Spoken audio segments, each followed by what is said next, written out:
Va ora in onda Liberamente, variazioni e scorribande con Giovanni Sallusti. Eccomi qua.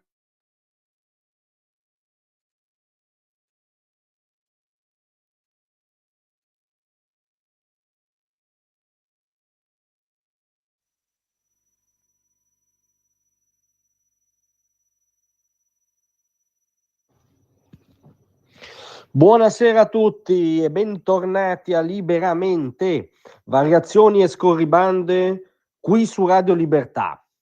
Allora, oggi è stato, ci autocitiamo, ma ne siamo profondamente convinti, segnato un punto di libertà in Parlamento, nella fattispecie alla Camera dei Deputati. È stato segnato un punto qualificante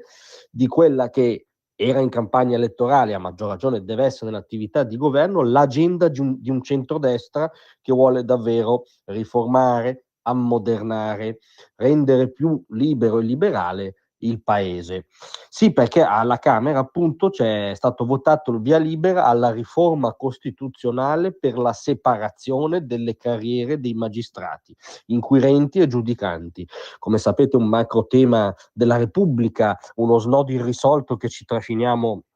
da decenni e per il suo mancato scioglimento ha prodotto dei danni e ha incentivato quella contaminazione tra poteri, sconfinamento del potere giudiziario, abdicazione della politica, chiamatela come volete, ma quel morbo che chiaramente affligge questo paese dal 1992, da Tangentopoli. Ebbene, questo è effettivamente uno snodo che può essere storico, dico può perché ora ovviamente la palla passa al Senato e la maggioranza punta a espletare anche l'iter in Senato nei prossimi mesi, sicuramente prima della pausa estiva. In ogni caso alla Camera la separazione delle carriere è passata con 174 voti a favore, 92 contrari e 5 astenuti, favorevole l'intera coalizione di centrodestra. D'altronde questa è una delle battaglie qualificanti per cui esiste qualcosa come il centrodestra nella Seconda Repubblica, con il sostegno anche di Azione più Europa. Contrario ovviamente il Partito Democratico, erede dei principali beneficiari, diciamo, della stortura della giustizia italiana, il partito giustizialista per eccellenza, il Movimento 5 Stelle, l'Alleanza Verdi-Sinistra ovviamente, e questa è una postilla, come dire, di costume, perché ormai non ha più a che fare con la politica, ma come postilla di costume segnaliamo l'astensione di Italia Viva. L'astensione di Italia Viva, ci viene in mente quell'aggettivo buffone che il garbato, inappuntabile istituzionalmente Matteo Renzi ha rivolto al ministro Salvini. E oggi la cronaca glielo ritorce contro, perché Renzi da anni conduce una sacrosanta, anche se sempre autoriferita, cioè mai riferita alle storture subite dagli altri, sempre a se stesso, ma comunque una battaglia sulla mala giustizia, sulla ideologia e politicizzazione di certa casta togata. Ebbene oggi si astiene, oggi su questa battaglia qualificante per riformare la giustizia Renzi si astiene, quindi è palesemente evidente che qui il buffone è lui. Ma al di là appunto di questa nota di costume,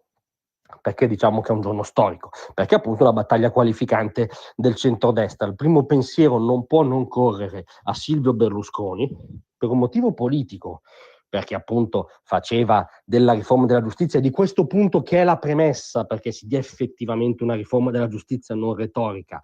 un punto qualificante della sua agenda di paese, e umanamente perché l'imputato Silvio Berlusconi ha sofferto questa stortura oltre il livello di guardia sulla propria pelle, ormai è storia del paese. Questa battaglia era stata ripresa recentemente con vigore dalla Lega, ricorderete anche la battaglia referendaria per appunto il referendum sulla giustizia, e infatti oggi la Lega esprime grande entusiasmo anche col suo leader Matteo Salvini. In ogni caso stiamo parlando di qualcosa di non ideologico, anzi il trucco è stato il trucco di coloro che volevano conservare lo status quo, è stato ideologizzare questo termine. Valga un esempio per tutti. A favore della separazione delle carriere era un signore che si chiamava Giovanni Falcone, cioè il giustamente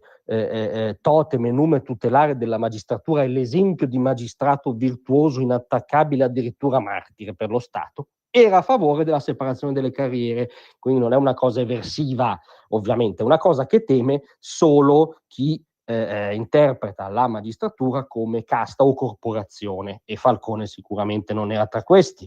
Ma poi ci sono l'analisi comparata, che fuga ogni dubbio, cioè una forma di separazione delle carriere al netto poi dei distinguo di ogni sistema, è attualmente vigente oggi nelle più avanzate democrazie europee, Germania, Svezia, Svizzera,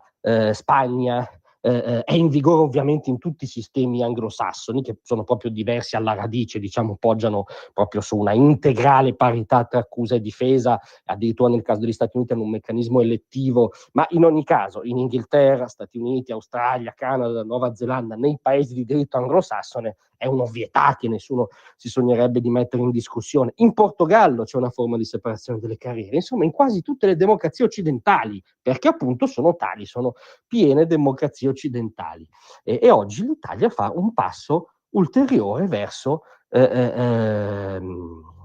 l'assetto di un paese occidentale, libero, liberale, in cui il cittadino, perché poi l'imputato non è sempre il politico, raramente è il politico, spesso è il cittadino qualunque, per semplificare, in cui il cittadino è più garantito, perché non solo è garanzia del cittadino che ci sia parità tra lo Stato che lo accusa e chi lo difende, ma il cittadino deve avere anche percezione che ci sia questa parità, se no il gioco è truccato a monte, e ovviamente la totale contiguità tra chi deve giudicarlo e chi lo accusa in nome dello Stato, quindi tu già hai il Moloch dello Stato che ti accusa, chiaramente non deponeva a favore. Insomma, un provvedimento di civiltà, e speriamo che vada così anche al Senato, al netto dei buffoni. Grazie a tutti, a domattina.